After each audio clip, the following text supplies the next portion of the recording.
né, o trabalho de vocês, Jéssica, Isaías, Cíntia e Fernando.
Acho que a gente pode esperar um pouquinho, né, até o pessoal chegar para...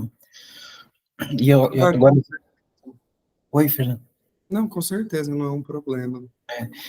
Porque porque, assim, ontem deu alguns problemas nas apresentações online, e aí a gente resolveu fazer do hotel, quer dizer, eu estou no hotel, né, lá na universidade ficou ruim, então eu estou na internet aqui do hotel, não sei também se a qualidade vai estar boa, e eles mandaram agora de manhã a pasta com os trabalhos, e tem um trabalho que está na nossa pasta, do nosso grupo, que não está na lista do Evan. Aí eu estou perguntando para Rafaela se mudou, se teve alteração, porque no Evan é um trabalho e na pasta está outro. Vamos ver. Porque se a pessoa entrar aqui, né, no trabalho dela não vai estar aqui. Eu acho que pode ter ocorrido talvez alguma confusão ou um desentendimento com relação aos horários, porque foram divulgados 2 horários para a gente.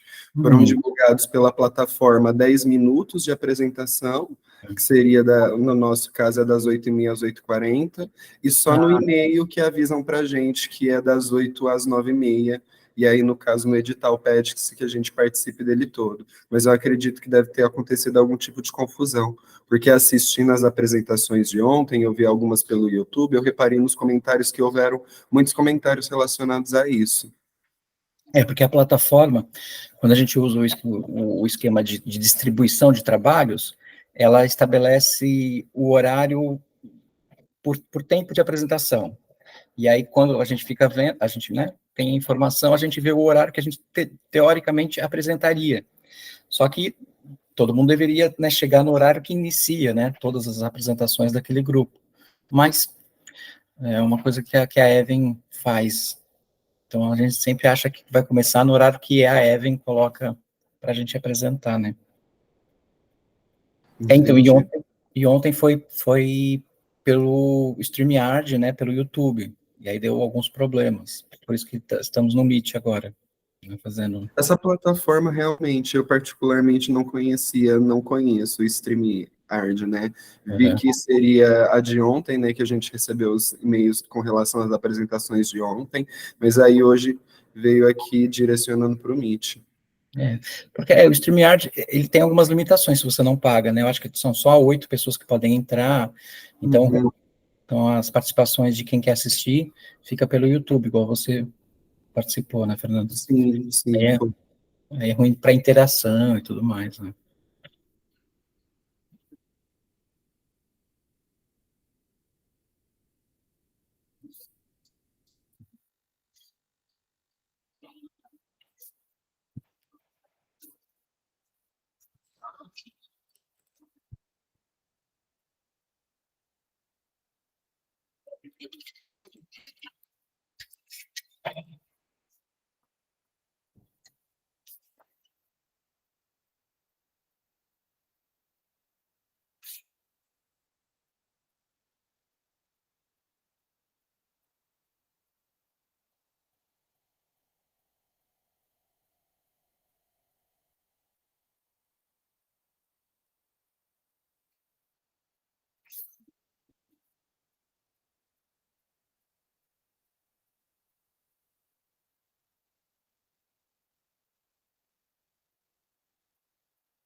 Será que o pessoal vai entrar? Já deu um tempinho, né? Eu acho que é capaz das pessoas irem entrando no horário que elas receberam, sabe? A gente estava marcado para as 8h30, mas a gente viu na programação geral que começava às 8 a mesa. Aí tem gente, só que a gente recebeu o link das 8h30. Tem gente que provavelmente vai entrar às 8h40, 8h50, enfim. É uma pena, porque o pessoal vai apresentando vai perdendo as apresentações anteriores, né? Quem que estava marcado agora às 8h15, às 8h10? A primeira é Juliane Barbosa, com trabalho de música, né? Mas não é esse vídeo que a gente tem. A gente tem um vídeo em que a apresentação é sobre a EJA, Educação Inclusiva para a Educação de Jovens e Adultos. Então, eu não sei se ela mudou de sala. Olá, bom dia, Lohana, tudo bem? Bom dia, tudo bem? Bom dia. Lohana, você vai apresentar um trabalho também? Estou como ouvinte mesmo. Que ótimo. Seja bem-vinda.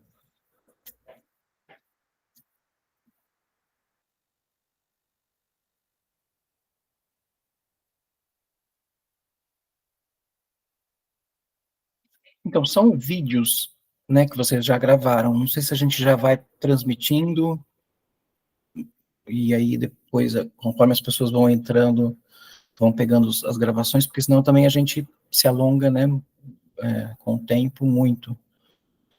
Eu não sei se é uma opção, se existe uma ordem que ela precisa ser seguida, mas se quiser, talvez, iniciar pelo nosso projeto, porque eu, Isaías e a Jéssica, nós somos da mesma apresentação, nós somos do mesmo projeto.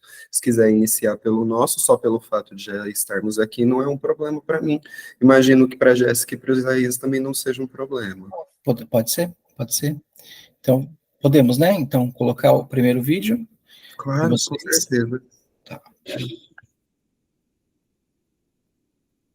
Vamos ver se a internet vai conseguir transmitir, vamos ver aqui.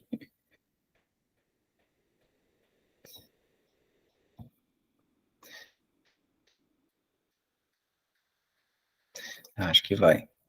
Eu vou ampliar assim que a gente começar a transmitir. Então, eu vou desligar aqui e aí vocês me dão um toque se tá com o áudio tudo certinho, tá bom? Tá ótimo. Olá, boa tarde, meu nome é Fernando. Oi, boa tarde, eu sou a Cíntia. E nós estamos... Tá com áudio, sim. Até então estava com áudio. Estamos aqui para falar um pouquinho sobre o nosso trabalho que foi selecionado para esse congresso. Teatro literário, ensino de literatura por meio do teatro popular. Esse projeto tem minha autoria, a autoria da Cíntia Stephanie, do Isaías Gabriel da Silva e da nossa professora, Jéssica Mami Maquino. Somos todos da Faculdade USP de Ribeirão Preto e vamos tratar um pouquinho sobre o nosso projeto, sobre o nosso trabalho, sobre a nossa extensão aqui. Bom, introduzindo o nosso projeto, a gente tem como foco o ensino de literatura através do estudo das eras literárias e obras pedidas principalmente pelo vestibular de ingresso na Universidade de São Paulo, relacionada à prática de jogos, exercícios e técnicas teatrais, tendo como foco alunos advindos das escolas públicas de Ribeirão Preto. Nós funcionamos nessa extensão uma vez por semana, toda quinta-feira, no prédio do ECEU, que é o prédio de extensão universitária da Faculdade de Medicina da USP. Eles disponibilizaram uma sala para a gente, para nós nos encontrarmos toda semana lá, e é importante dizer que é um prédio que fica localizado no centro da cidade, o que facilita bastante o acesso das pessoas. Bom, o objetivo do nosso projeto procuramos, na verdade, oferecer recursos para que as eras literárias e as obras consideradas difíceis pudessem ser estudadas de forma prazerosa e em sua complexidade, desvelada com a ajuda de técnicas teatrais. Além disso, esse trabalho, ele viabilizou uma forma de acesso a tais formas de expressões artísticas à comunidade e às pessoas interessadas de alguma forma, seja em teatro, seja em literatura. Importante dizermos também que, apesar do foco ser alunos do ensino médio, nós temos participantes também da própria universidade no nosso grupo, nos nossos estudos, na nossa extensão. Bom, a metodologia utilizada para o embasamento do que se diz respeito à literatura se encontra no que é dito por Antônio Cândido e sua tese sobre a literatura enquanto direito de todos. Sobre os recursos teatrais, utilizamos principalmente do Teatro do Oprimido, de Augusto Boal, que possibilitam uma trajetória de fortalecimento de potencialidades dos sujeitos em seus atos de criação estética, reflexão e conscientização política, compreendendo o teatro enquanto uma potencialidade inata do ser humano e ferramenta de transformação social. O Teatro do Oprimido, ele está principalmente no livro do Augusto Boal, que é Teatro para Atores e Não Atores, e é esse livro que a gente utiliza de base, né? Sempre procurando jogos teatrais, brincadeiras que podem ser colocadas nos nossos encontros.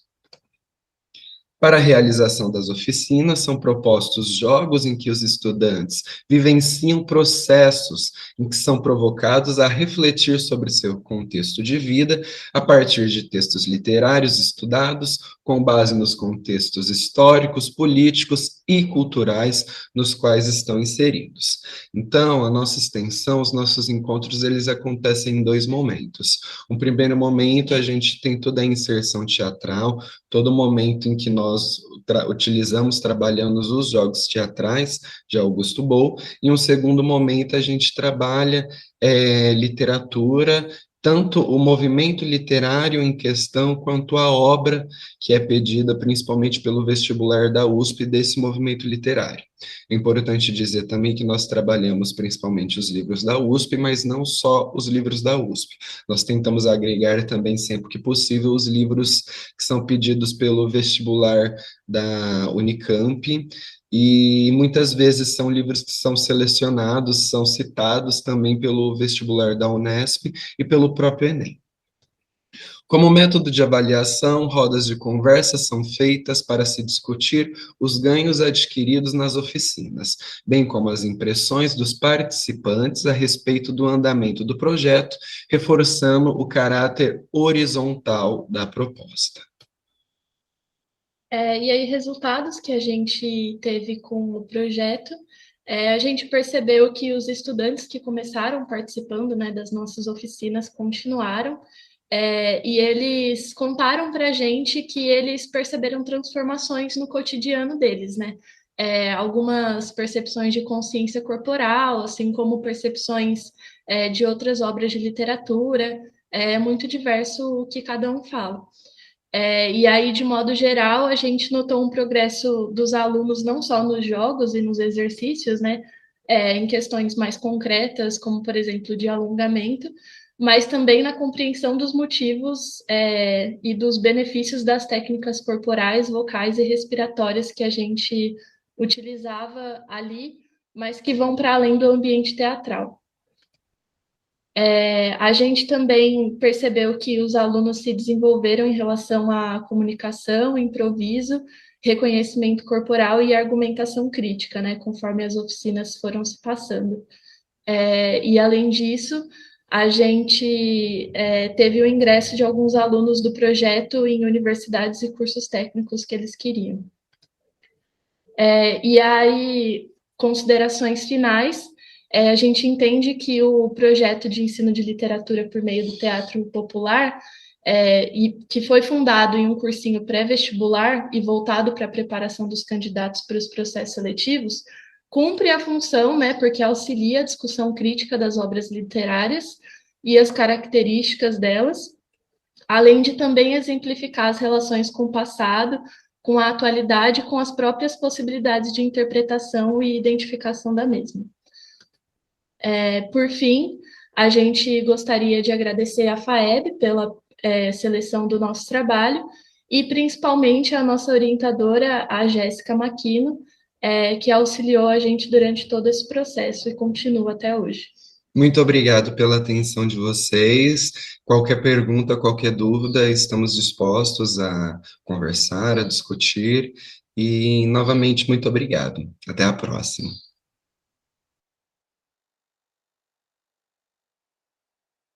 Muito boa a apresentação. E é interessante porque parece que vocês estão falando agora, né? Foi muito bacana, assim, ouvi-los. A Cíntia chegou aqui, seja bem-vinda, Cíntia. Eu não sei se a gente já discute um pouco, ou assiste os outros e discute, né, tentando fazer algumas relações com os outros trabalhos. O que vocês pensam? O que vocês acham melhor? Caso você queira fazer alguma pergunta, alguma dúvida com a gente diretamente sobre o trabalho, eu acho que pode ser falada por agora, até porque, pelo que eu entendi, só está o nosso grupo aqui. Mas, se for interessante passar os outros trabalhos até para a gente conversar entre as relações dos outros trabalhos, se não for um problema apresentar sem as pessoas aqui, por mim também não seria um problema. Eu acho que é legal, porque como está sendo gravado, a pessoa depois pode ter acesso e também ver a discussão que a gente, né, estabeleceu com os trabalhos. Com certeza. Uhum. Pode ser? Sim, sim, claro. Então vamos ver o trabalho. Eu vou seguir a sequência que tem aqui e vou deixar esse último que eu estou em dúvida, né, para o final, porque aí depois a gente esclarece mesmo. A gente vai ver agora o trabalho da Inaê.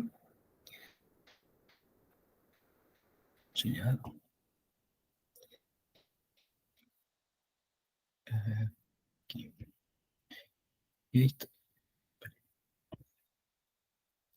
Que é Reflexões Não Binárias de Arte e Educação no Ensino Público.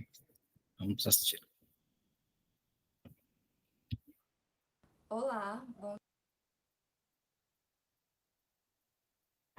O som tá baixo aqui para mim. Vejam se tá bom para vocês. Primeiro, obrigado a todos por estarem aqui. Tá bem baixo. Pela atenção, pela disponibilidade e pelo tempo. Me chamo Inaê Portela. Sou uma pessoa trans não binária, pangênero, pansexual. Dá para ouvir? Estudo teatro no curso de O áudio tá bem licenciatura em ruim, teatro mas tem na legenda. Universidade A legenda Federal do ajuda. Ceará. Ai, ótimo. Sou artista, não sou burocrata. Vida e arte em mim são indissociáveis, então eu não sei por onde começo. Para existir, para viver, preciso criar e inventar escapes duradouros. Materializar as fugas de mim mesmo. Materializar o imaginário, o sonho. Trabalho na arte vai fazer 6 anos, já, no que vem. Negocio minha imagem desde os 14.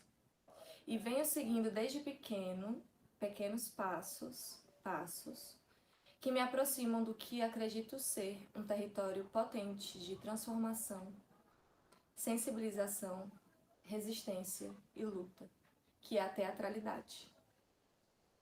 Para falar em educação, trago aqui hoje um recorte da minha experiência durante os 6 primeiros meses da residência pedagógica, onde atuei na Escola Pública Martins de Aguiar, com as turmas do 6º e 7º ano, que é onde eu tive também meu primeiro contato com planejamento, com pesquisação em sala de aula. Foi uma experiência intensa e aponto aqui reflexões não binárias sobre o ensino de artes na educação básica. Dito isso, nós todos precisamos refletir sobre o processo histórico no qual estamos inseridos, para que se faça possível promover debates e levantamento das simbologias que as corpas carregam. Inseridos no contexto do ensino público, as corpas estão sendo postas em um deslocamento constante da estereotipação que costuma estar vinculado às margens, sendo urgente pautar processos criativos anticoloniais na construção da identidade de crianças e adolescentes. Advindo do Projeto Brasil, a colonialidade ela perpetua o pensamento colonial e suas normas dentro do saber e do ser. Em uma sociedade capitalista, eurocêntrica, normativa, que marginaliza corpos e modos de vida, Propor território fértil na centralidade de nossas periferias se faz necessário diante de inúmeros casos de racismo e LGBTQIAP+ fobia nas escolas. Pensar então essas cenas da escola, da sala, do abraço, do intervalo, dos professores, da chegada, da saída, da bagunça, do barulho, é tramar palavra, som, imagem. Palavra, som, imagem que não só afeta, mas que nos constitui. Então foi essa a minha atenção, perceber quais narrativas estavam sendo criadas por aquelas crianças e o que não conseguia ser dito ou quebrado. E a importância de um constante posicionamento de conscientização e diálogo crítico acerca dessas reproduções feitas pelos próprios alunos, como a desvalorização do professor de artes. E a repetição do que é confuso nessa euforia de liberdade, da baderna, da brincadeira, da desatenção, do barulho, em relação à hierarquia estabelecida pela escola no processo de ensino-aprendizagem, onde se instala essa negociação do limite do castigo e da punição, e do professor que tenta transformar aquela dinâmica de sala, aquela dinâmica de relação, pedindo exatamente aquilo que normaliza, o que nos mata, o que nos padroniza, o que nos achata, o que corta nossas possibilidades de ser. Que é essa materialidade do enfileiramento, do conteudismo, da reprodução, do bom aluno e do mau aluno, da higienização, da robotização, do silêncio absoluto. E assim, traçando práticas artísticas teatrais para exercitar essa contação e criação de história, a movimentação da corpo e sua potência em criar imagens, o estudo sobre paisagem sonora, como esse modo de ver, mostrar, compartilhar, falar, dar a ver através da escrita, se pronunciar a realidade. A teatralidade, ela provoca discussões no campo da identidade, refletindo sobre nome, rotas, marcas, memórias, afetos, desejo, cultura e política. Nesse artigo, Reflexões não binárias, artes na educação básica de ensino público, de minha autoria, relaciono referências, conceitos, atividades realizadas em sala e materiais de retorno dos alunos, o que eles criaram de narrativa. Minha pesquisa, então, é voltada para como se dá a construção das identidades dessas crianças e como eles percebem-se, e também como promover esse espaço possível, sensível, de estímulo às insurgências dessas expressividades, em um contexto intricado em colonialidade na sua estrutura material, relacional e simbólica. Mexer na mecânica da educação neoliberal, a partir de prática artística, convida os alunos a sentirem parte do ambiente que ousam construir cotidianamente, propondo um novo sentido, então, ao que se entende de espaço. A corpa precisa ser vista como espacialidade, precisa ser vista como ponto de partida e dispositivo que não só está inserido em determinado contexto, mas que faz parte de sua construção. E aí eu perguntei aos estudantes seus desejos. Eles disseram dançar, cantar, desenhar, assistir, jogar, comer e correr. Vejo as performances como sistemas complexos de transmissão e produção de conhecimentos incorporados. Então, pensar a teatralidade é mexer com o que podemos materializar do imaginário, ficcionando e se inventando, com referências e repertórios do viver de cada um que se compartilha e complexifica quando posto em coletivo. Atuar em uma lógica não binária é ressignificar modos de ser e estar no mundo. Questionar os estereótipos e estratificações, recriando combinações entendidas como únicas possibilidades. Remanejando corpos e desejos por via da singularidade e não da fabricação. No decorrer dessa experiência, nos perguntamos como que a criança pode exercer a sua liberdade de ser, sabendo que, para o Estado, a instituição da família é maior e superior ao direito da criança. Dito isso, a escola precisa ser um local seguro para crianças trans, para corpos dissidentes. Sabe-se que muitos familiares são transfóbicos e que a desinformação sobre a vivência trans é alarmante. Então, há muitos casos em que a escola não torna possível a seguridade do direito daquela criança e adolescente ser e ser reconhecida. Por fim, precisamos confrontar a binaridade e todas as monoculturas, para que assim seja possível reflorestar as nossas existências.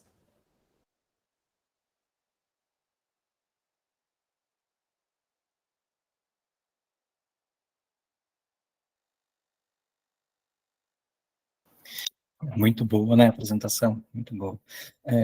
Oi, Juliano, seja bem-vindo à nossa sala. Obrigado, Fernando. Bom dia e bom trabalho para vocês. Obrigado. Acho que, para quem não conhece, o Juliano é o presidente da FAEB atual, então é uma honra tê-lo aqui na nossa sala. Obrigado, Juliano.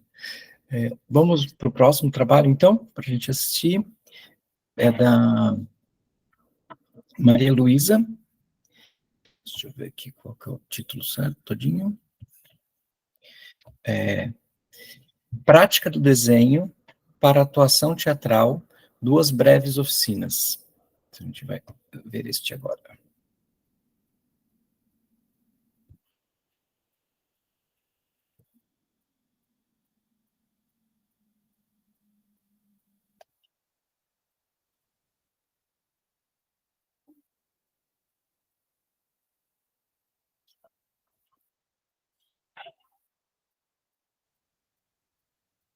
Acho que tá certo.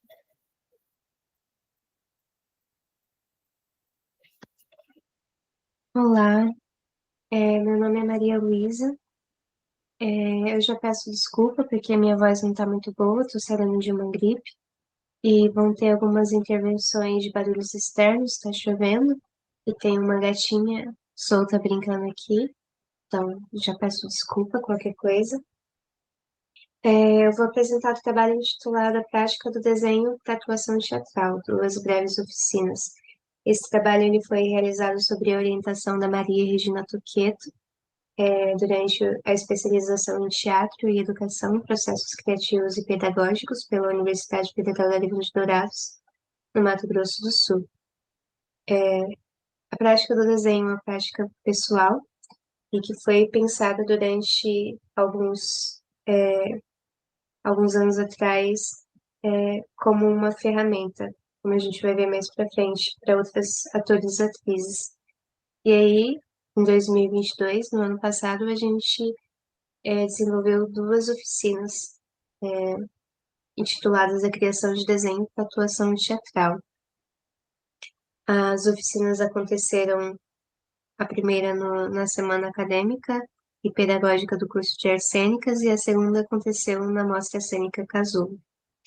É importante a gente colocar prática do desenho aqui em 2 momentos, um momento antes da pandemia e um momento depois da pandemia.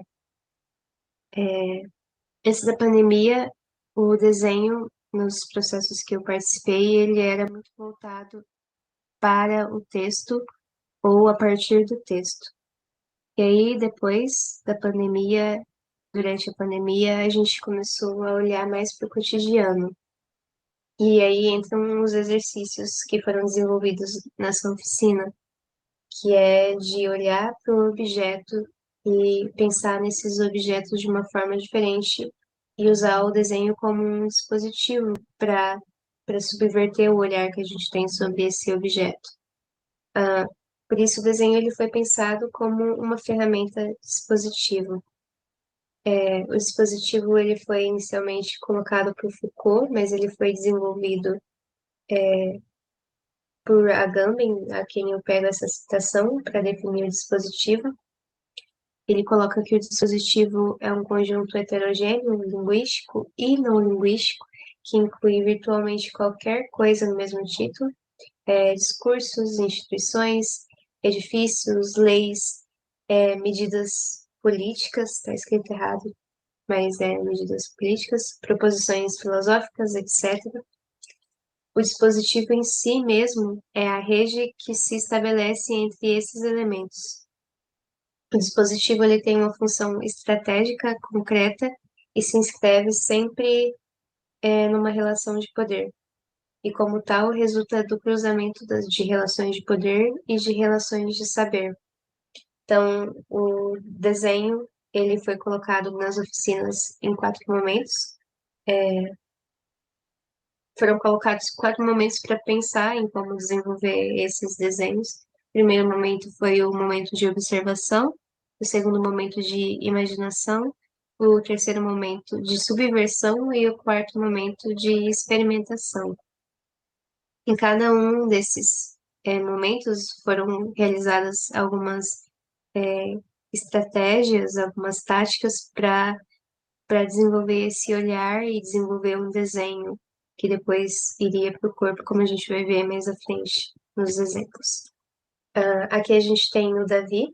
Nesse primeiro momento na oficina, eu tinha pedido para que eles andassem pelo espaço e escolhessem 3 objetos, elementos que mais lhes chamassem a atenção e descrevessem eles de forma técnica e também de forma mais ampla. O que seria forma técnica? A forma técnica seria o material, a composição desse elemento, a textura desse elemento, a cor, a forma, e que eles trouxessem também isso através de uma outra linguagem. Por exemplo, teve gente que, depois de descrever dessa forma técnica, também descreveu de uma forma poética. Teve gente que fez só o desenho como forma de descrever. Cada um das pessoas explorou a sua forma de descrever o objeto que elas tinham observado. E aí, a abordagem do desenho ela se dá pela reverberação entre o encontro com o meio em que o artista pesquisador está inserido em um processo de criação que moldura na memória e no desenho. Aí é colocado muita a teatralidade, né? Um jogo com a teatralidade, porque a gente olha, a gente cria algumas histórias, mas como que a gente também vai criar uma forma visual de trazer esses desenhos? É uma pesquisa em que a gente vê como que uma linha pode querer dizer alguma coisa, uma curva pode querer dizer outra coisa, e como que a gente trabalha desenvolver esse elemento visual também manualmente, e depois no nosso corpo. É toda uma experiência. Aqui a gente tem a Mari. A Mari, ela tinha escolhido o tijolo como um dos elementos, e aí ela está observando a visão que os tijolos e que os seres que ela tinha encontrado entre os tijolos, eles têm desse universo que ela estava criando enquanto observava. Esse momento de observação, o primeiro momento, ele é um momento que desenvolve a capacidade de ficção sobre os fenômenos e sobre os rastros encontrados no cotidiano. Aí eu trago o Marvin Carlson, porque ele fala bastante sobre os fantasmas da cena, né? De que o corpo do ator, ele também traz uma identidade. E como que a gente usa essa identidade também em cena, né? Tem um exemplo que é do Fantasma da Ópera, de quando a gente vê uma máscara, aquela meia máscara, que já tem uma identidade daquele personagem. E como a gente reutiliza essa identidade.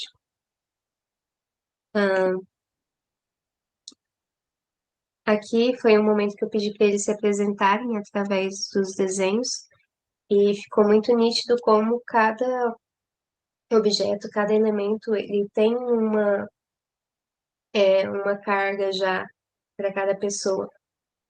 E como que a gente também já meio que reconhece essa linguagem, essa carga.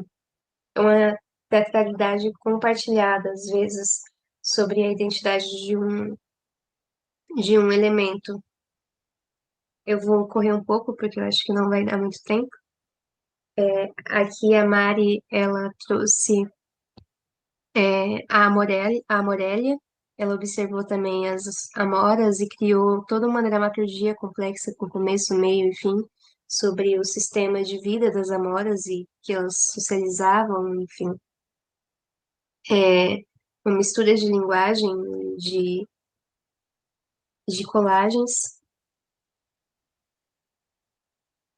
e a partir da observação e da criação da imaginação sobre esses elementos, a gente tentou subverter. O subverter que aqui coloco é a partir do Michel Certeau, que ele coloca a subversão como um processo da arte, que os indígenas fizeram isso também com vários elementos, que não é uma transformação de um elemento, é realmente a gente dar um uso mais nosso para aquilo.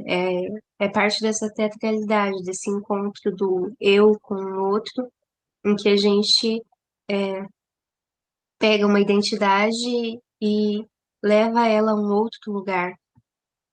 Enfim, é um processo de questionamento desse objeto que parte de si e da sua configuração que ele pode ter no espaço ou na imaginação.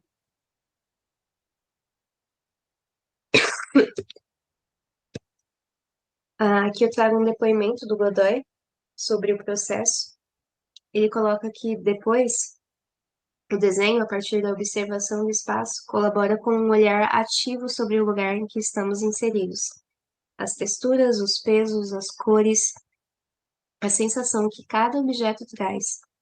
Desenhei a traseira de 3 motos que estavam estacionadas na frente do casulo. O casulo é o espaço que cedeu para a gente fazer as oficinas, o espaço cultural lá de Dourados. Aquela imagem industrial e descolada me fez rapidamente pensar em um jovem. Quando nos foi proposta a elaboração da personagem a partir do desenho que fizemos, pensei em um jovem ágil, com bom desempenho físico, atleta de alto rendimento de algum esporte radical, mas com uma certa falta de maturidade e prudência. Por fim, passar aquela ideia de personagem para o meu corpo foi complicado. Meu corpo estava o contrário da idealização da personagem que eu criei, cansado e um pouco dolorido. Tentei trazer para o corpo não exatamente a disposição atlética do personagem, mas ele em momentos mais intimistas, claro, tentando captar a essência do que já havia sido pensado. Então, a partir desses relatos, eu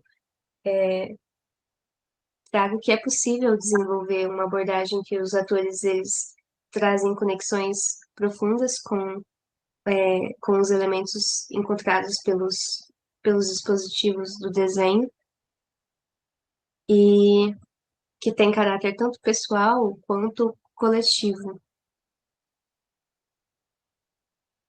Agradeço a oportunidade de tentar trazer a pesquisa nesse tempo e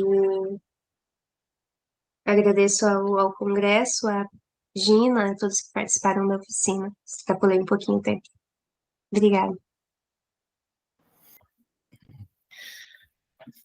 É uma pena que ela ficou com a tela estática, né? E não selecionou para passar os slides. E é desesperador, né? Porque você dá vontade de querer falar alguma coisa, mas já está gravado, né? Não tem como mudar isso. Mas é interessantíssimo o trabalho dela. E vamos para o último trabalho, rapidinho, que aí a gente já vai para a discussão. Fernando, Fala, Jéssica. perguntar uma coisa antes. Esse último trabalho, ele estava previsto para passar que horas? Deixa eu ver. Aqui, não, só para ver se a pessoa ainda vai entrar, sabe? Sim. Quem vai apresentar, é interessante assistir a apresentação. Deixa eu ver. Não, então, o último trabalho, seria das 8h30 às 8h40. Então... tá, que seria o nosso, na verdade. Sim, é o de vocês, Então, a pessoa... Tá, eu queria só falar que eu acho que não tá bom assim, Fernando. Eu tô achando muito estranho, tá vendo, os trabalhos de pessoas que não estão aqui. Eu concordo com você, o trabalho de Inaê e o trabalho de Maria Luísa são bem interessantes, mas eu sinto que um encontro, um congresso, é um encontro, sabe? E um encontro para realizar trocas. Gostaria muito de ouvir o que Lohana achou da nossa apresentação, o que você também achou, Fernando. Mas eu acho muito estranho estar assistindo a apresentação de pessoas que não estão aqui. Sim. E inclusive esses problemas técnicos, sabe, do áudio ruim, da apresentação que ficou parada, a gente não viu os outros slides, ela falava de imagens que a gente não estava vendo. Eu acho que são problemas que, de repente, a pessoa aqui ela poderia falar a respeito, né? Ou poderia ter interrompido e ter feito a apresentação agora, com os slides rolando. Eu acho meio esquizofrênico. O Schaeffer chama isso de esquizofonia para som, sabe? Você tem uma música acontecendo com os músicos que não estão lá. Uhum. E, para mim, é muito estranho. Eu sei que está gravado e que futuramente as pessoas que enviaram os trabalhos vão poder assistir a discussão, vão poder assistir as considerações sobre os trabalhos, mas eu acho isso estranhíssimo, estranhíssimo. Talvez seja um problema geracional, sabe? Eu sou de uma época mais antiga e não consigo dialogar com esse tipo de tecnologia, mas eu entendo também que a função do encontro e da troca, ela meio que se dilui ou se perde nesse sentido, sabe?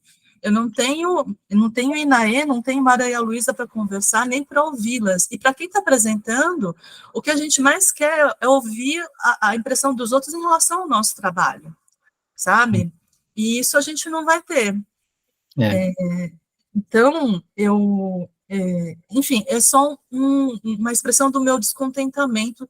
Não chega nem a ser uma crítica, Fernando, peço mil desculpas, porque para ser uma crítica eu precisaria um pouco mais de elaboração, mas é um descontentamento desse formato.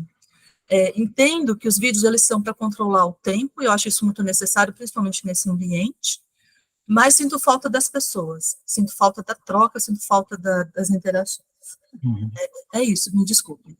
Não, imagina, eu acho extremamente válido sua observação. Eu acho que a organização pensou na gravação exatamente pelo que se citou, né, do controle do tempo, mas, de fato, uma apresentação, um momento desse, é a troca o mais interessante, né? Tanto é que eu sou muito mais favorável a uma roda de conversa, que a gente converse sobre os nossos trabalhos, do que ter essa apresentação, né, formal, né, com slide, porque, de fato, o que mais importa, pelo menos nos congressos que eu acredito, é a troca, né, você poder conversar com a pessoa, saber, né, de outros trabalhos, é interessante. Diga, Fernando. Só complementando o que foi dito pela professora, que eu concordo completamente, algo até que a gente já havia conversado anteriormente, é muito sobre a padronização que foi feita com relação a tudo que se diz respeito à apresentação online. Então, o slide apresentado, ele teve uma ordem padronizada, ele tinha uma base pronta. O tempo de vídeo padronizado, o edital, ele era bem explícito, que se por algum acaso não houvesse a participação das pessoas, o trabalho não haveria como ser discutido. Se passasse do tempo de apresentação do vídeo, o vídeo seria interrompido. Então, foi um formalismo que fizeram, que passaram para a gente com relação a como funcionaria o Congresso, que na prática acabou não acontecendo dessa forma. Eu poderia dizer, infelizmente, não aconteceu dessa forma, mas esses padrões já foram algo até que nós havíamos comentado sobre o que realmente seria positivo com isso, o que ganharia com isso. E aí eu uso muito da fala da professora Jéssica, né? Eu sinto falta da troca, propriamente, de estarmos aqui trocando conhecimento, enquanto, né, um congresso que trabalha sobre arte e educação, né, é fundamental haver essa troca, é fundamental haver esse contato, né, com outros trabalhos. São trabalhos completamente diferentes, apesar de estarem no mesmo eixo, de lugares completamente diferentes, realidades completamente diferentes, né, que seria muito positivo se fosse realmente efetivada essa troca da forma como nós esperamos, mas, dito isso, é muito pelo formalismo da própria academia, da apresentação de um congresso, tudo isso, eu acho que é um ponto também, mas faço aqui muito uso das palavras da professora Jéssica sobre aquilo que eu estou pensando também e o que eu acredito com o congresso em si. Sim. Mas é isso, muito obrigado. Não, eu acho importante, eu vou passar para os organizadores do evento, né, todas essas, e está sendo gravado, eles vão ver, né, mas essas discussões, porque eu acho que é isso, assim, a gente, a cada congresso, propor formatos diferentes e tudo mais, porque aí a gente vai, né, vendo outras possibilidades, porque eu já participei de vários congressos em que tem a completa abolição, né, do slide e tudo mais, mas aí algumas pessoas reclamam que gostariam de ter a apresentação formal. Então, eu acho que é essa variação mesmo, né, essas possibilidades todas de ir se experimentando e vendo e se aperfeiçoando também. Vamos então para a discussão aqui entre nós, né, eu gostei muito do trabalho de vocês, e fiquei muito interessado em saber como é que as obras literárias são usadas a partir dos jogos do arsenal do teatro do oprimido. Se ela acontece entre os jogos ou é resultado depois dos jogos, algum tipo de apresentação, encenação, como é que acontece o diálogo, né, entre a obra e os jogos, né? Bom, posso falar? Posso Sim, comentar? por favor. Bom, propriamente sobre como funciona a aula, as oficinas, nós dividimos elas em duas partes. Uma terceira parte seria a conclusão delas, né, que seria a roda de conversa, mas a roda de conversa é algo que a gente faz desde o momento teatral quanto do momento literário. A gente entende o teatro do oprimido, né, muito que Augusto Boal diz para a gente sobre ser um teatro que seja acessível a todos. Só que nós entendemos também que esse contexto teatral, ele não é acessado por todos, né? Então, a gente está ali, nos colocamos ali para debater o teatro do oprimido a partir do momento em que a gente entende os movimentos do dia a dia como movimentos de rotina, movimentos mecanizados, a partir do momento em que o próprio Augusto Boal, ele defende sobre nós sairmos dessa mecanização do nosso corpo, né, reconhecer o nosso corpo, não só conhecê-lo, mas reconhecê-lo também. E quando a gente fala muito sobre o teatro do oprimido, a gente está falando da apropriação de qualquer pessoa sobre a prática teatral. Então, qualquer pessoa pode fazer teatro. Qualquer pessoa deveria ter acesso ao teatro e qualquer pessoa pode apropriar do teatro para si mesmo. Claro, na prática teatral do que nós entendemos também, né, palco, luz, tudo aquilo que diz propriamente do que é teatro, mas também o uso do teatro da rotina e da realidade de todas as pessoas, porque nós defendemos a todo momento no nosso projeto, na nossa extensão, né? Aqui na USP a gente tem o Programa Unificado de Bolsas e esse projeto é uma extensão do Programa Unificado de Bolsas. Nós entendemos que o teatro ele pode ser aplicado a todo momento. E na realidade do estudante do ensino médio, ele pode ser muito aplicado no processo, né, de compreensão não só de literatura, mas compreensão de si mesmo dentro desse sistema, que é muito desigual, né? O sistema do processo seletivo, você se inserir num processo seletivo, você participar dele, né? Então, a gente utiliza muito das nossas práticas corporais para reconhecimento do próprio corpo, a gente utiliza muito da nossa preparação vocal para reconhecimento da nossa voz, o uso da nossa voz no dia a dia, o uso do nosso corpo fora da mecanização que o nosso corpo está estabelecida, né? O uso de práticas teatrais, jogos teatrais, a gente utiliza principalmente o livro Teatro para Atores e Não Atores, que é um dos livros bases do Augusto Boal, né? E a gente utiliza esses jogos que também se relacionam muito a brincadeiras, né? No meu caso, eu sou da pedagogia, a professora Jéssica, ela é da área da pedagogia, então a gente trabalha diretamente as brincadeiras como forma de se reconhecer e se reconhecer no meio, né? Nós somos seres históricos, sociais, que estamos submetidos ao lugar onde nós viemos, que estamos submetidos ao sistema em que viemos, ao meio em que estamos, né? E reconhecer isso, reconhecer essas interferências e utilizar deste teatro, utilizar do Augusto Boal, não só do Augusto Boal, para que nós possamos compreender teatro além de todo a ideia padronizada do que realmente seria teatro, que pode acabar afastando algumas pessoas, determinadas pessoas, e o que nós queremos é exatamente o contrário, é tornar essa ideia teatral acessível, palpável a qualquer pessoa que minimamente tenha um interesse teatral. Nós comentamos, o nosso foco são alunos do ensino médio, pessoas que estão propriamente em processos seletivos, até porque nós nascemos em um curso pré-vestibular, né? Mas a gente entende que qualquer pessoa pode fazer teatro, e deve fazer teatro, e deve conhecer teatro, e deve se interessar por teatro. E a partir dessa discussão, a gente relaciona diretamente à literatura, tanto no que se diz respeito ao estudo de eras literárias, né, eras literárias do Brasil, então quinhentismo, seiscentismo, arcadismo, romantismo, realismo naturalismo, simbolismo, parnasianismo, pré-modernismo, modernismo e modernidade tardia.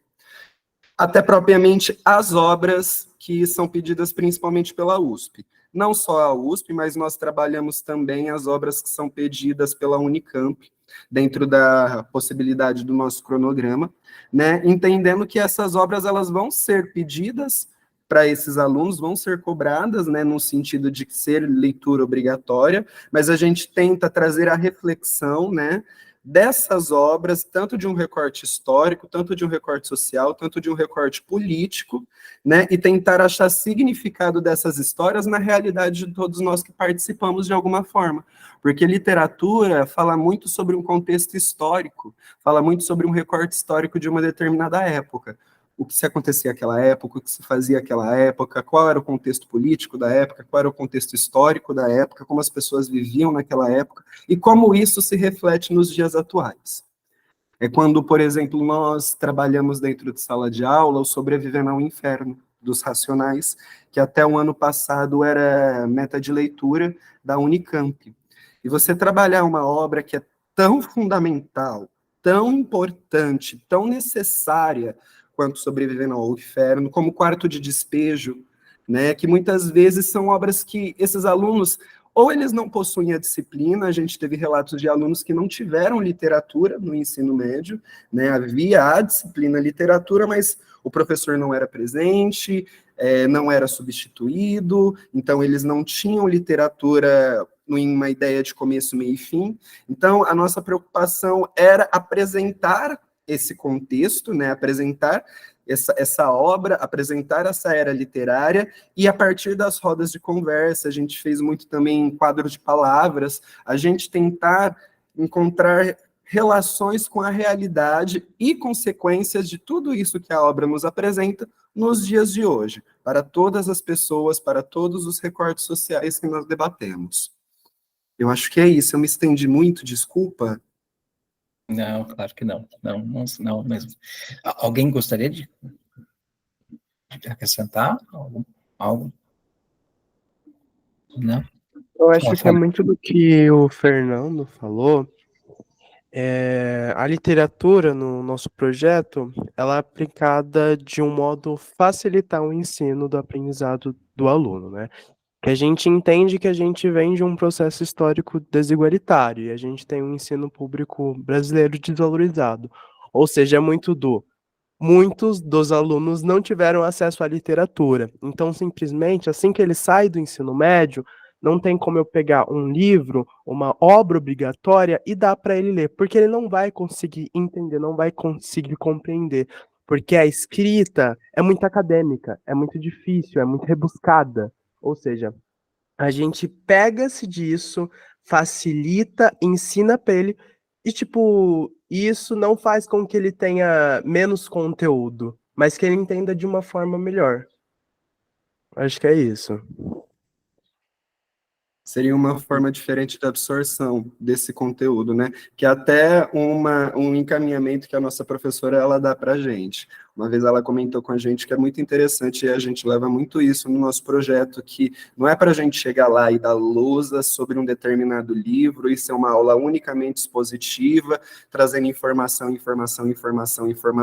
que muitas vezes não vão ser absorvidas por essas pessoas, ou por qualquer pessoa, independente de quem seja, sabe? Não, muitas vezes não vai ser absorvida dessa forma. Então, você trazer essa obra no palpável, você trazer essa obra na compreensão a partir das vivências e compartilhar vivências. A gente é um projeto que a gente preza muito por compartilhamento de vivências, enquanto seres, enquanto pessoas, enquanto diversidade ali dentro, sabe? Então, é uma forma de nós entregarmos esse conteúdo que é necessário, porque é pedido em um vestibular obrigatório, a gente reconhece isso, mas que ele seja absorvido a partir de outras formas, além dessa forma que já é muito perpetuada, principalmente em cursinhos particulares, principalmente nesses cursinhos dos grandes selos, que visa muito a aprovação, que visa muito o conteúdo muito grande, com muita informação e muita coisa para se ler e muito conteúdo como um todo. Não que o nosso tenha conteúdo, tem muito, é muito rico, mas a gente procura outras formas para que esse conteúdo chegue no nosso aluno, a partir da discussão, a partir da troca de vivências, a partir da compreensão histórico-social daquela realidade que a obra nos traz, né? E é isso. Acredito que também, só ressaltando mais uma coisa, muitas das escolas públicas não dão acesso ao aluno a bibliotecas, ou seja, não tem como. Essa vai ser a primeira obra que ele vai ter contato. E, tipo, pegar esse livro e dar para ele vai ser, assim, de outro mundo, porque nunca se leu. Nunca se leu. E, tipo, só não vai entender, assim, de primeira, sabe? Então, a gente tá aqui para facilitar, para falar, ó, é isso, é aquilo, e, tipo, ele vai aprender, ele consegue. Bom. Um ponto que é até interessante, que foi falado pelo Isaías, que me veio a reflexão agora, prometo que eu não vou me estender, mas foi algo que aconteceu ano passado. Nós fizemos a aula de Sobrevivendo ao Inferno, e um dos alunos era muito fã de Racionais, só que ele não tinha ele não tinha acesso à informação de que Racionais, né, o Sobrevivendo ao Inferno, era uma obra literária pedida em um vestibular de grande proporção, como é o vestibular da Conveste, da Unicamp, né? Então, ele conhecia a obra, ele ouvia, ele gostava, sabe? Mas ele não pensou que o Sobrevivendo ao Inferno poderia ser uma obra pedida em um vestibular. E é algo que a Unicamp faz muito. Foi a Unicamp que pediu o Quarto de Despejo, foi a Unicamp que pediu Lisbela e o Prisioneiro, que é um texto dramático, né? A USP, ela não costuma fazer o pedido de um texto dramático, né? São obras, principalmente obras ficcionais, propriamente em prosa. O teatro, texto teatral, texto dramático, é importante para a gente trabalhar também, né? E está dentro de um vestibular, está dentro de uma prova, ser pedida é importante também. A gente sair daquela ideia de que os livros de literatura são todos aqueles que estão no romantismo, no parnasianismo, e são de leitura complexa, e de muitas vezes uma leitura do qual esse aluno não tem familiaridade, em contrapartida a um álbum muito bom, tão rico quanto é o Sobrevivendo ao Inferno. Hoje se passaram, nós estamos em 2023, já se passaram quase 30 anos desse álbum.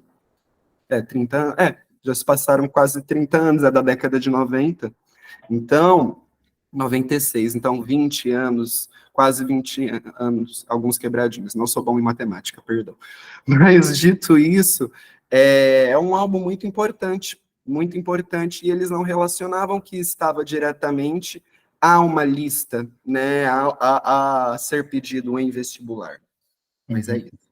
Muito bom. Lohane, você gostaria de fazer algum comentário, uma pergunta?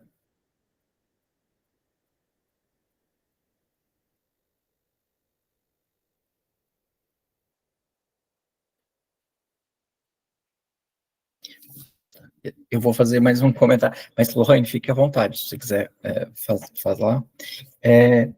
Me interessou bastante essa abordagem da literatura, e eu, enquanto vocês apresentavam, né, o trabalho, eu fiquei pensando se vocês teriam feito alguma adaptação da técnica do teatro-jornal, do Augusto Boal, que, né, ele pega, né, textos de jornal, leem, né, do que está acontecendo e encena, né, faz uma proposta de analisar a partir da encenação que foi noticiado, né, e aí de maneira crítica e assim por diante.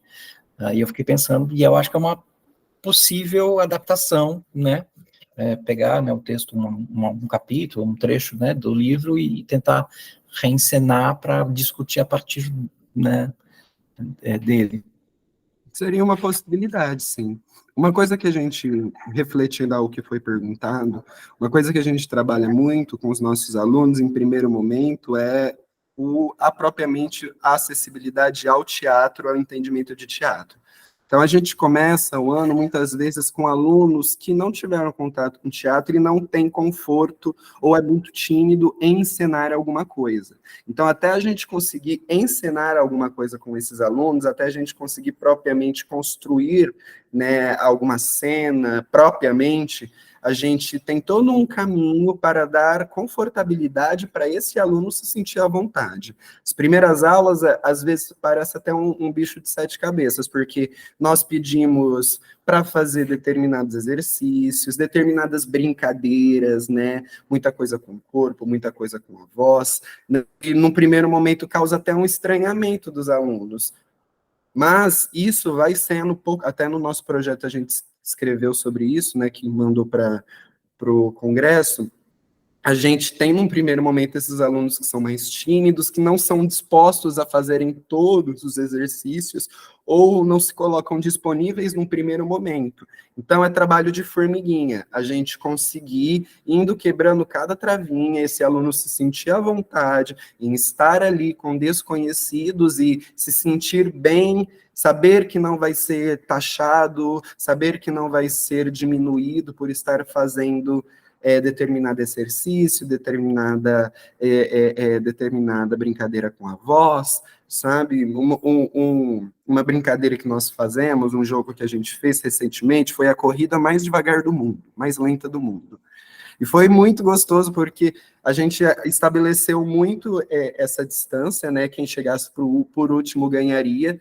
E aí a gente vê uma movimentação ali bastante espontânea deles de tentarem encontrar um meio termo para que o último vença ou para que eles vençam em conjunto, né? E aí é nesses momentos que a gente consegue ver eles se soltando, a gente consegue ver eles se sentindo mais à vontade para propriamente pensar na construção de alguma cena, alguma peça.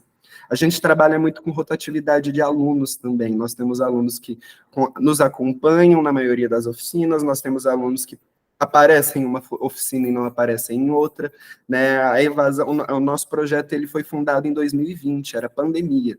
Então a gente lidou com evasão de alunos desde o início e é uma questão que a gente lida até hoje. Então a gente tenta ao máximo conquistar esses alunos, deixá-los confortáveis, né? Para eles estarem ali, estarem confortavelmente ali, voltarem, que eu acho que é importante. Mas, dito que você falou de utilizar o teatro de jornal, não era uma reflexão que eu particularmente tinha concebido, mas faz muito sentido, talvez, a gente trabalhar isso após um período de trabalho com o teatro do oprimido, de dando liberdade para eles, dando conforto para eles, talvez a gente conseguir trazer, né, esses recortes de jornais, esses recortes dos livros. A leitura de trechos do livro é algo que a gente faz hoje. A gente separa trechos principais dos livros, trechos que nós gostaríamos que eles refletissem, no caso do Sobrevivendo ao Inferno, música, né, para sempre trabalhar essa reflexão e a discussão deles, né? A gente tenta ao máximo trabalhar a argumentação com eles também, e muitos estão se iniciando na argumentação, né? E é isso. Acho que eu te respondi? Sim, claro que sim. O meu mestrado foi usando né, o teatro do oprimido na escola, e aí isso que você está dizendo, Fernando, é muito comum mesmo, tanto é que eu usei de outras técnicas, né, para chegar e só depois entrar no teatro do oprimido. É um tempo mesmo, é um processo, e acredito que outros jogos, como você disse, né, corrida lenta e tudo mais, facilita, né? Eu acho que uma das coisas que deu certo muito com o meu processo no mestrado foi a blablação. Ela dá muito certo, né? Porque ela permite que você se exponha sem precisar racionalizar muito. Depois que cria esses desbloqueios, ajuda muito na fluidez, né, de uma possibilidade de jogo encenado, né, um jogo teatral, outro. Então, é isso mesmo, é uma possibilidade muito interessante.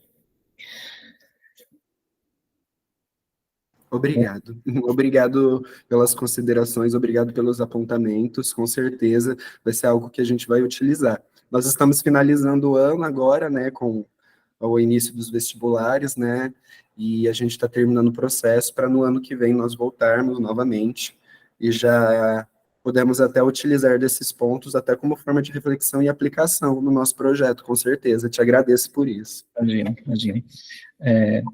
E é um projeto muito, muito, muito importante, assim, né?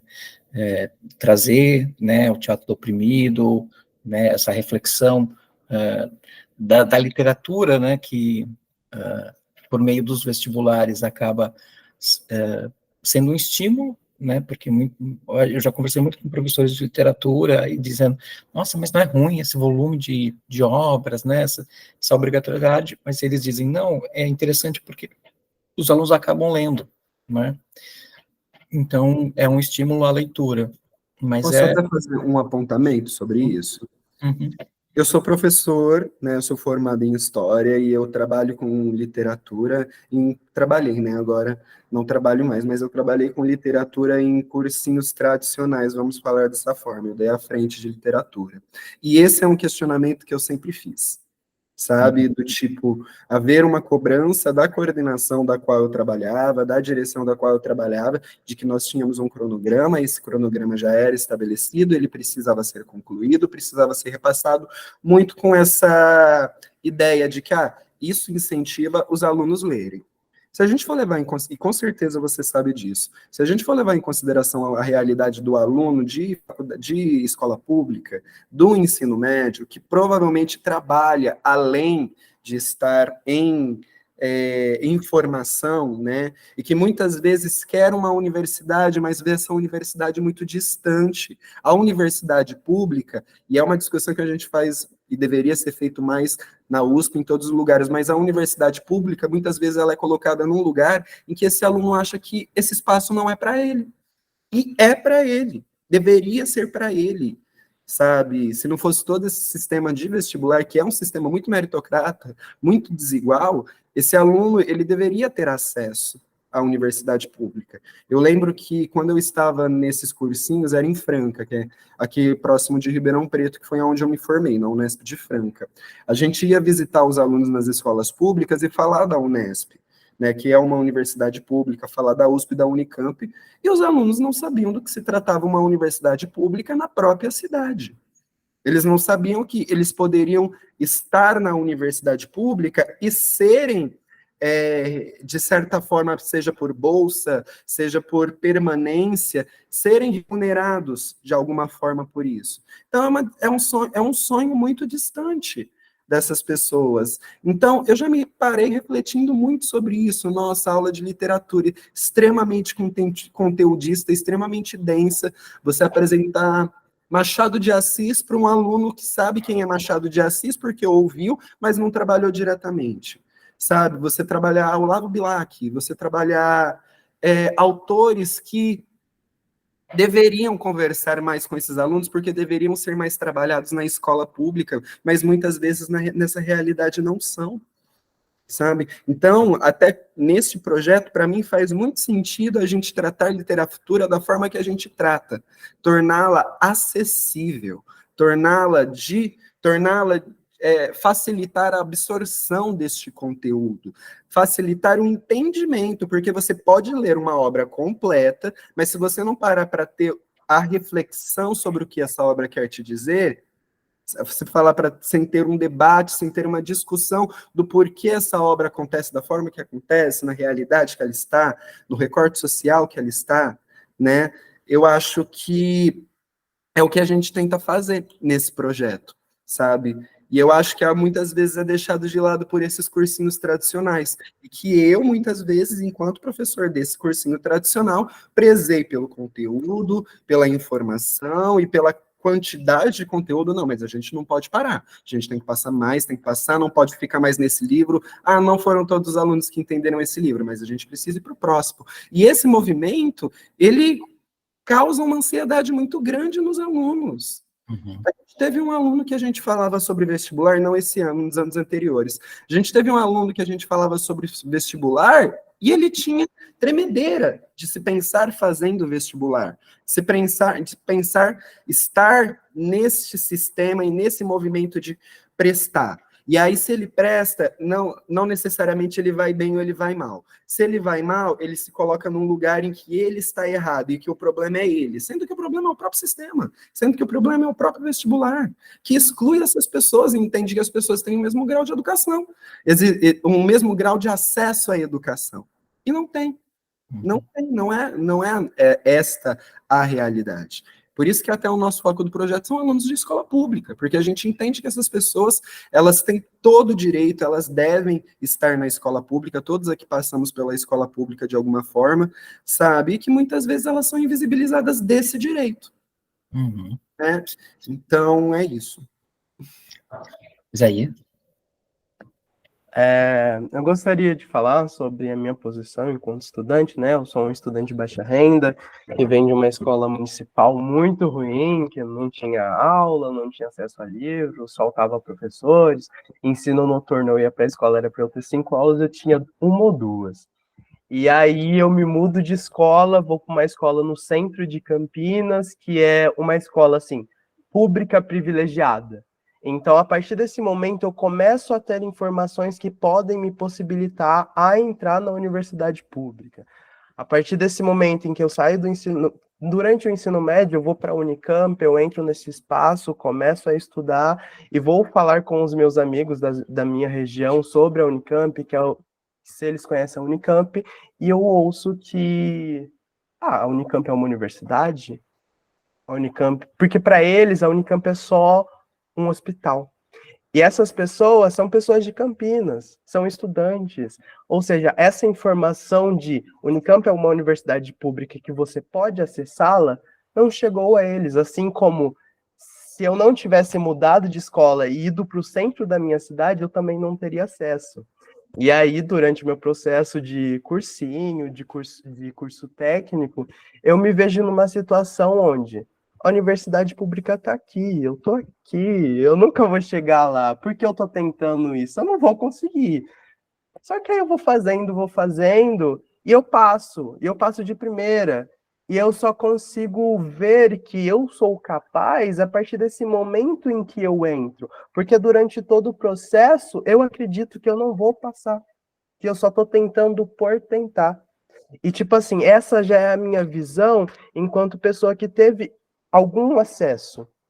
E, tipo, as pessoas que não têm nenhum, não veem essa possibilidade, porque, tipo, tá numa condição onde eu tenho que ajudar minha mãe, eu tenho que ajudar meu pai, eu tenho que ajudar a criar meus irmãos. É uma realidade muito longa, eu tenho que trabalhar, eu tenho que fazer diversas outras coisas. Eu simplesmente não posso parar para estudar.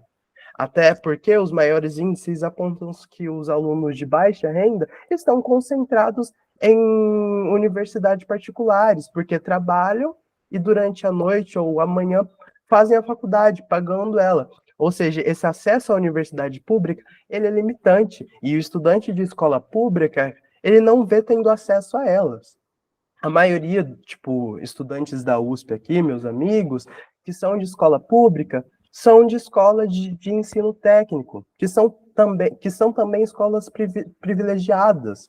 Ou seja, ainda essa informação da existência de universidade pública atinge um certo nível de escolaridade, não chega às escolas municipais, não chega a esses alunos, assim como as obras. Então, o nosso projeto ele surge com entender isso, entender que eu não posso simplesmente pegar um livro e dar para aquele aluno. Eu simplesmente não posso ensinar um conteúdo como eu ensinaria em um cursinho particular, porque ali, sabe, não tem, as pessoas não estão no mesmo nível, um tá aqui, outro tá aqui.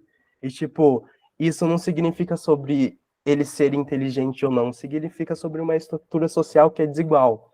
Então, tipo, eu estando nesse projeto, eu me sinto como esses alunos, porque eu já passei por esse processo.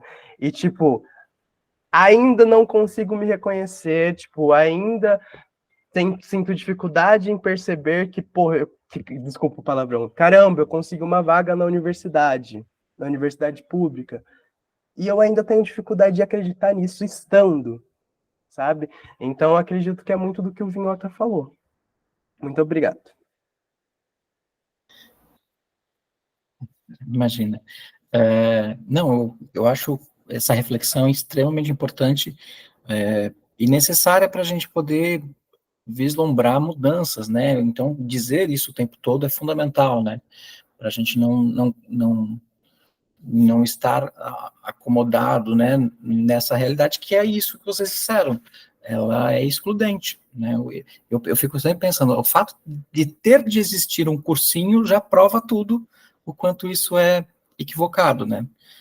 Então, porque senão o ensino deveria ser suficiente, né, do ensino médio, para poder ter possibilidade, né, de formação para entrar numa universidade pública e continuar numa escola pública, né, tanto na educação básica como no ensino superior.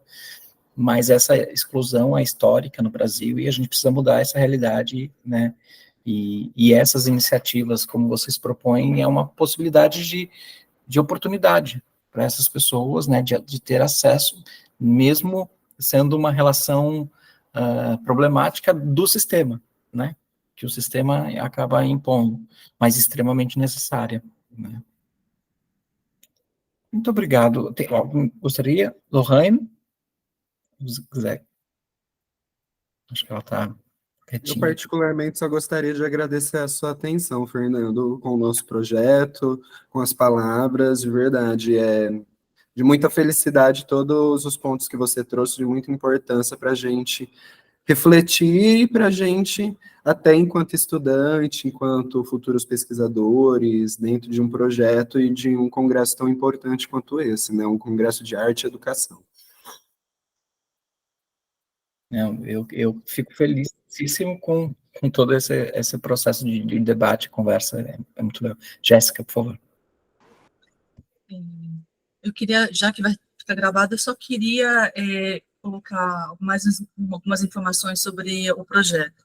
O projeto ele nasce por iniciativa da Stephanie Duarte Macedo, que fazia parte do cursinho popular Paiva 2, que é um cursinho popular da Faculdade de Filosofia, Ciências e Letras de Ribeirão Preto, daqui da Universidade de São Paulo, e ele é um cursinho criado e gerenciado por estudantes voluntários, que também são professores desse cursinho, são todos estudantes voluntários.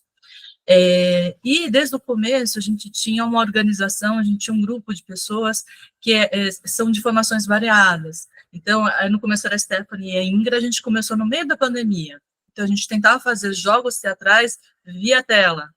E aí, nesses encontros, eu estava um pouco mais presente, porque, principalmente para adaptar para essa situação, com estudantes que tinham pouco acesso à internet, para motivá-los a estar nos encontros, mesmo depois de um dia inteiro de trabalho, de cansaço, com preocupações grandes, inclusive sobre fome, sabe, sobre o que comer. Então, foi uma luta, os 2 anos de pandemia.